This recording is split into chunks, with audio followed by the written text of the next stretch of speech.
Is Ninja Gaiden 4 worth playing now? Especially above the rest of the backlog games is probably the question swirling in your mind while you clicked on this video. So let's try our best in answering that exact question. And with the help of our omnipresent backlog dangerometer, we're gonna find out how likely the game is to end up in said backlog, and you can follow that rating along in the top right corner of your screen right about now. So let me know your thoughts and rating on the game, because first impressions is everything, and Ninja Gaiden is one of those games, man, that hits the ground running and only stops to breathe when it's basically in the grave. So without any more filler, let's get into what the first impressions are like in Ninja Gaiden 4. So yeah, man. What the f?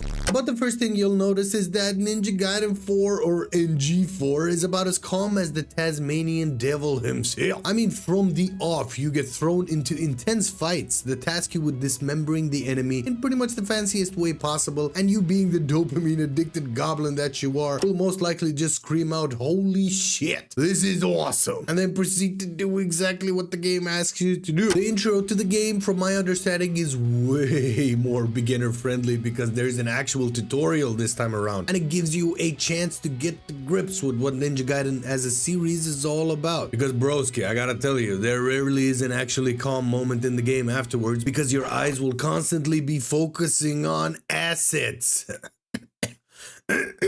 Whatever is happening on screen, that's what I mean. Before we move on, man, those ropes, they gotta be uncomfortable, right? From combat to climbing to watching blood splatter around like that one scene from the Leslie Nielsen movie Dracula, there really is no dull moment in Ninja Gaiden 4, except for the, well, dull moments. And I absolutely love the game for it. There is this constant intrigue at what's happening at the distance, and the camera work in the game does a rather good job out of combat and in some cutscenes at always pointing you in the right direction, apart from maybe at times in combat, which we'll get into in a little bit. But I do have to say this much, broski. The game is the definition of F you win fun when it comes to the moment-to-moment gameplay. And for someone who wants to just sit back and not really relax, but get the schmacking all manner of enemies, this game really is a sight to behold. I mean, the game really reminds me of like DMC, that is Devil May Cry, of course, the older God of War games.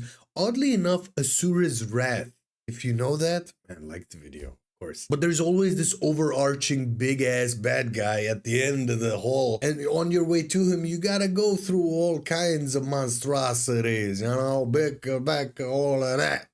To that extent, the carne, if you will, in the game is the combat, of which there are a few variations of tools to express yourself with. You start off with the basic but extremely viable dual swords, and soon enough you'll be using a lance, and then a staff, and a fourth weapon, which I choose not to spoil here. But all of these weapons can be combined together to exert the power of the Almighty himself, and add to that the power of the Mysterioso Ravenclano. You can really hit some nasty combos here, broski. And as per hack and slash usual, of course, you also get a rating, oddly enough, on how creative you can be with the dispatching of the enemies, because why not, man? Apparently someone out there wants to rate your freaking performance like an exam. I find it oddly satisfying to finish a level and get a C grade, which is above any grade that I ever got in actual school.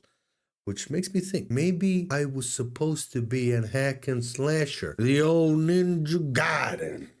Or maybe I just suck at school. The flow of combat is insanely nice because you learn more skills as you go on, and they're very easy to learn and pull off. But I gotta be honest, man, in the early hours, half of the time I was just spamming the light and heavy attacks, man. Who am I lying to? I was a madman, and when I finally hit a nasty combo for the wombo, I was like, yeah, I definitely meant to do that. I can imagine the people who do no-hit combos and the infinite combo runs will have a hell of a time in this one overall. But it is nice and super approachable for casual-ish gamers like myself, of course, without being super overbearing and difficult. One issue I found in the combat, though, was the camera work at times, because it can be a bit difficult to follow along when the enemy attacks are actually coming from outside of your peripheral vision. You can play around with the camera distance and the settings and pan it to whichever direction you want, which is a very nice and welcome addition. But a few other issues I came across in the early hours is that there sometimes seems to be a little bit of an input lag when I'm hitting the enemies or when I'm dodging, and me being the spamifest man man that I am, I tend to spam attacks so that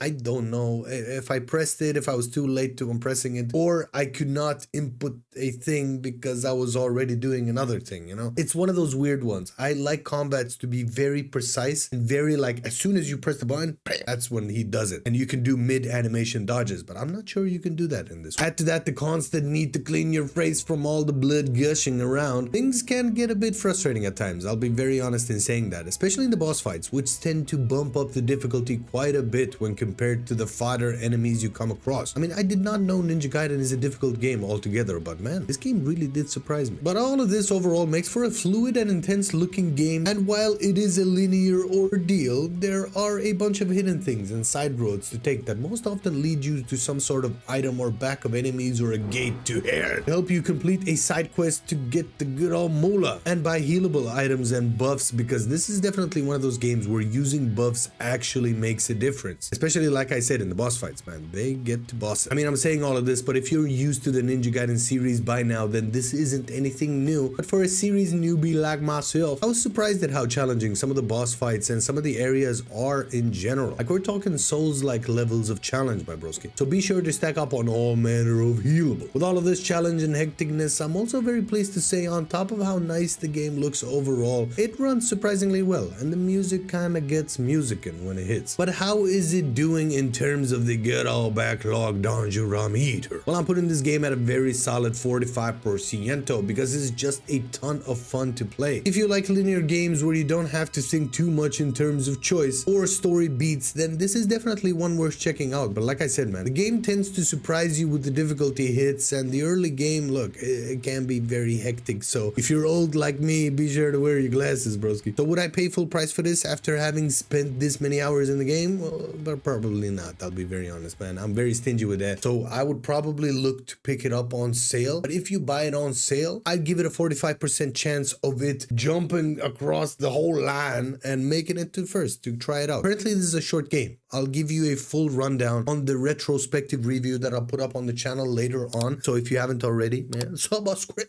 It's right there. Subscribe to the channel. But ultimately, what the f do I know, man? I'm just a gamer on the internet who has enjoyed their first foray, if you will, in Ninja Gaiden 4, man. Let me know in the comments down below what you think of the game, what your early impressions were, and what kind of overall rating would you give the game, of course. If you want to watch me ramble on in a quicker format, then watch this video next. Watch me do exactly that. Look, I don't really know how to end this video, broski, so keep on trucking, my dudes. Hope you have a great day wherever you're from, whichever time of day you watch this at. Catch you guys in the next upload. A peace.